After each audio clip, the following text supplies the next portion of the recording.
Welcome to the K&A TV Day podcast, where my boyfriend and I show each other TV shows that the other has never previously seen. I'm Kayla. And I'm Adam. And this week I am showing him an episode of How to Get Away with Murder. I showed him Season 1, Episode 9, titled Kill Me, Kill Me, Kill Me. What did you know about this show before watching it? Have you heard about it beforehand? I knew absolutely nothing. The only thing I ever heard about it was in passing, like on a Facebook post. I never knew anything about the plot, none of the characters, none of the actors. I didn't know what network it was on. Okay. So this is what I watched every Thursday night last year. Is the show still on air? Yes. It's not currently rolling, but it will still be on the air.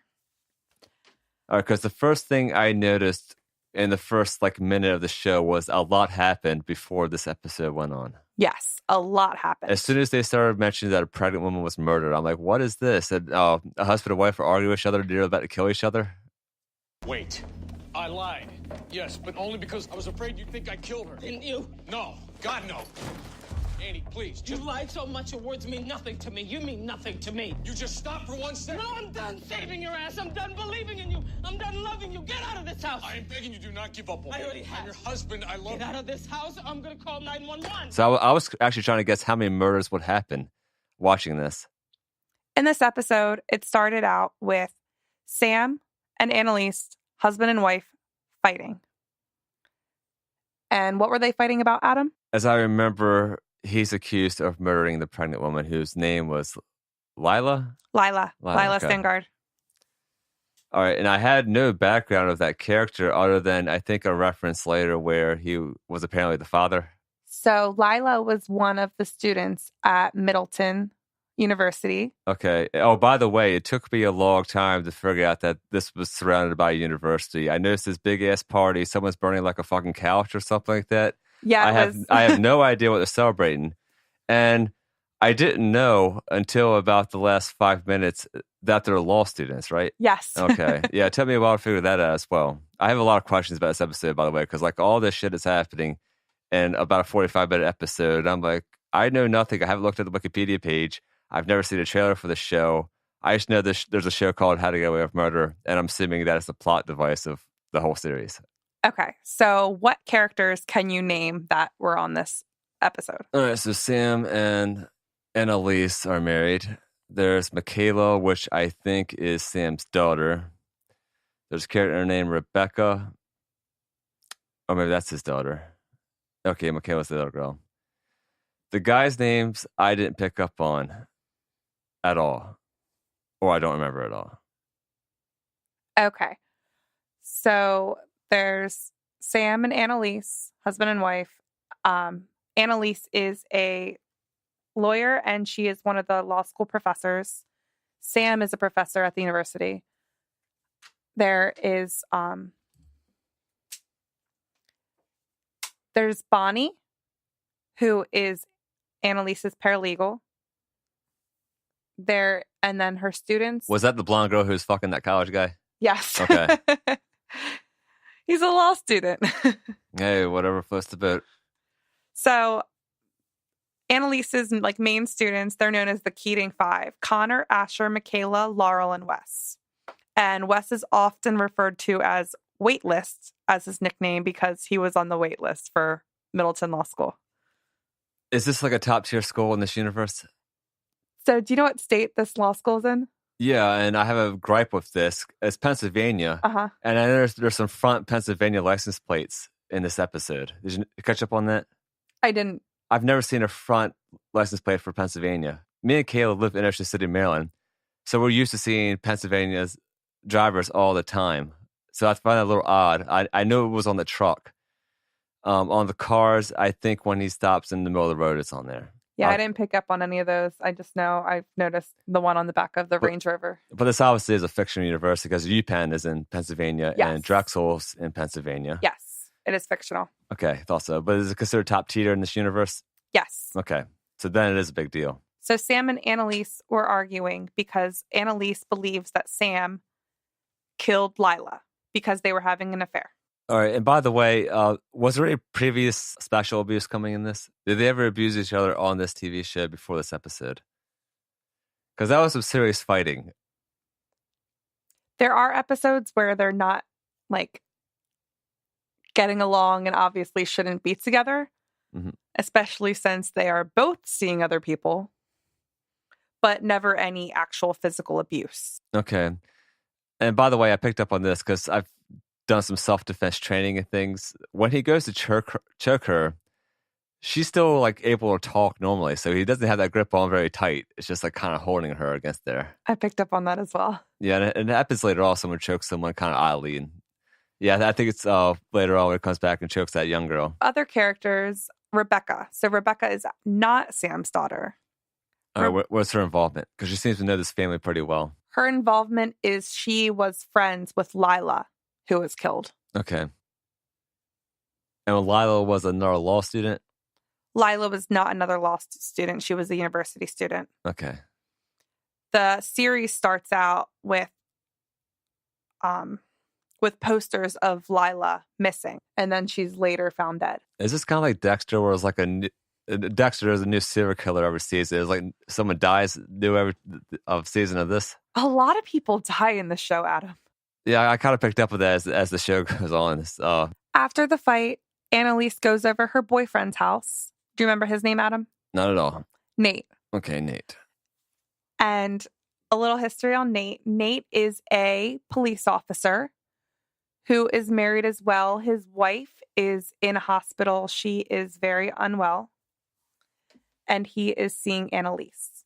While she's over there, Rebecca breaks into Annalise's home to find information on Sam because she believes Sam killed her friend. While Rebecca's over there, Michaela and the rest of Annalise's students, aside from Asher, show up.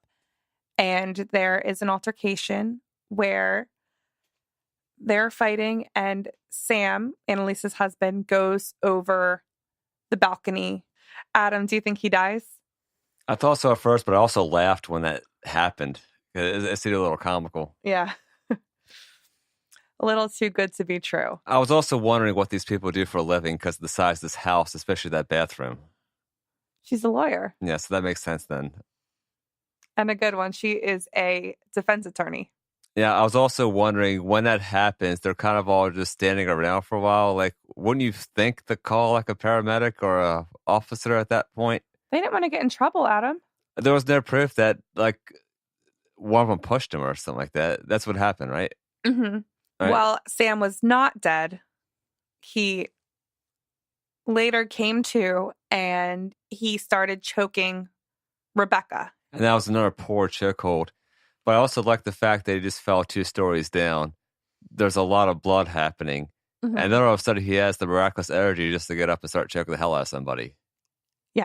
He got up and started choking the hell out of Rebecca, which then Wes took a trophy, which is a very important plot device in this series, and beat Sam in the head with it. I wrote that down, by the way, because the way they were talking about that trophy, it seemed like it was something important to the series. Not to give anything away. And of course, I've never seen any other episode of this since we just watched this last night. But what was the significance of that trophy before this episode? So Annalise gives that trophy to a student, and it is a out of an exam. Okay, is that typical in top tier law schools? Why would I know? I've never heard of that happening before. Well, the Keating 5 are, she does have a big class, but the Keating 5 are her students that do like all of the clinicals and everything with her, like as a internship, so to speak. Okay. After Wes beats Sam in the head with the trophy, all of the blood shoots all over Rebecca, and she is in complete shock. What did you think of that scene, Adam? I mean, I kind of like it. I'm into like horror stuff, so I'm used to see like massive amounts of blood. I didn't feel any emotional connection, obviously, since the only impression I have of this dad is someone who's very abusive and maybe murdering people. Mm-hmm. I'll leave the question up in the air if he really did it. I'm going to assume yes, but of course, with this kind of series and multiple twists, that may not be the case. It may not be the case. Yeah. Well, Asher, who was not very much present in this episode, aside from sleeping with Bonnie, he was left out completely, and the it was left to the four of them, Michaela, Laurel, Wes, and Connor, to hide the body. To determine how they were going to get rid of Sam, Wes flipped a coin, which by the way, right there, I noticed that this series has some amazing cinematography because there's a bird's eye view of that. There's a bird's eye view of the cheerleader. There's a lot of like intricate camera angles. I'm not a big fan of drama TV shows. But those shots are more something you see in like dramatical films. Right. And it didn't matter what side of the coin it fell on. Wes was going to make sure that they burned Sam's body. When I had a lot of problems with that scene. It's like they light a match around wood area with nothing to put the fire out. How did they put the fire out? Is that even shown or just like burn out? It's not shown. Okay, this is my other favorite part. The body apparently burns within about a 2-minute time span, and then the fire is extinguished. In real life, I'm pretty sure that would take a few hours to do. Right? What's TV? You're supposed to look the other way. Yeah, I mean, plus... there's been a lot of news stories about people trying to get away with murder, and like there was an incident last year, or the year before, where someone from Baltimore drove down to the county that I live in, which is about 3 hours away, to dispose of a body. So they drove 3 hours to try to get rid of a body rather than going in the woods of nowhere to try to. So they'd rather get away from that scene as much as possible. I also like the fact that guy goes back to get that damn trophy. He probably would not have done that in real life circumstance. I'm pretty sure the cops would have been all over that damn place by now.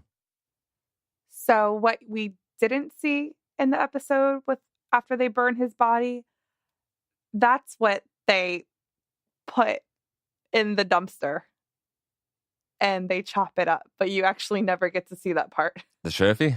No, the body. Okay. You remember after they all go to the dumpster and Michaela lost her engagement ring? Yeah.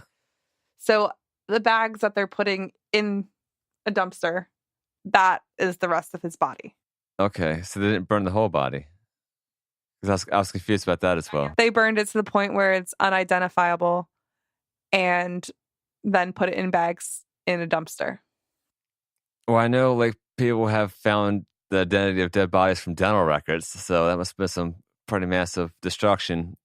But there's another scene a little later on where like there's some type of significance of a thumb drive in this episode, and the one guy takes it from that girl and like smashes it in the hotel. Yeah, Wes took it from Rebecca. Why wouldn't he just like flush it down the toilet?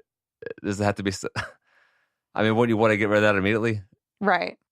Another very important part of this episode is when Annalise leaves Nate's house to go back home, and she calls Sam on the phone, leaves a voicemail, a very long voicemail that's very heartfelt, saying that she's sorry about fighting and loves him and is begging for him to come home to work everything out. Why do you think that's a very important scene, Adam? Well, I didn't realize it until the end that she was part of that cover-up, and I did think that was good. So the voicemail was a complete cover-up to say she was not there, but apparently she's there when Connor's name? Wes comes back. Okay, yeah, Wes comes back, and she sees him and realizes what just happened. Uh-huh. But I was also wondering why she's just standing around like that, being all calm with a dead body of her husband on the floor. Maybe she thought that the cops would blame her. Maybe some neighbors started them fighting. Well, I also didn't recognize her when she comes out of the bathrobe, by the way. Oh, yeah, without the wig and makeup and outfit. Do you recognize her as an actress? No, not at all. She's a very, very well-known actress, Viola Davis. Okay, yeah, I've heard the name before. I also will give the episode this. It was very well acted. Mm-hmm. I believed everybody who was in this episode. There wasn't any characters where I thought they just like find a friend who to fill in one day because they couldn't find anybody else. Like everybody was on point, and I could tell their experience with doing dramas. Did you recognize any actors from the show? None. You should have. Okay, who should I have recognized? You should have recognized Nate, Annalise's boyfriend from Dexter. Yeah, I didn't pick up that at all. He was Detective Mike Anderson. Okay. Did you recognize anyone else?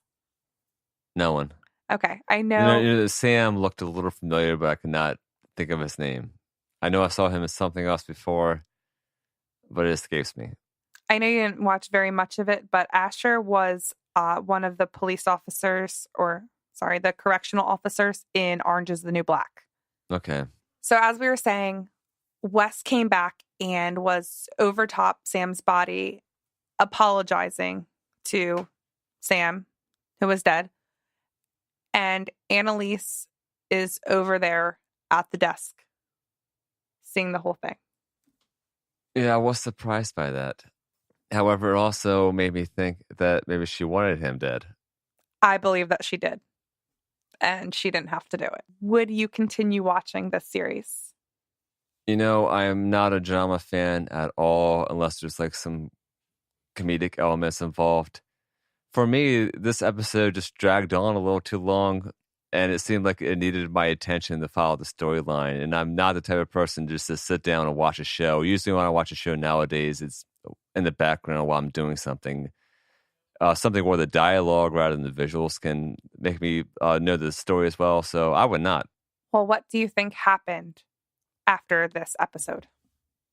I have a feeling that someone did get busted for the murder at some point.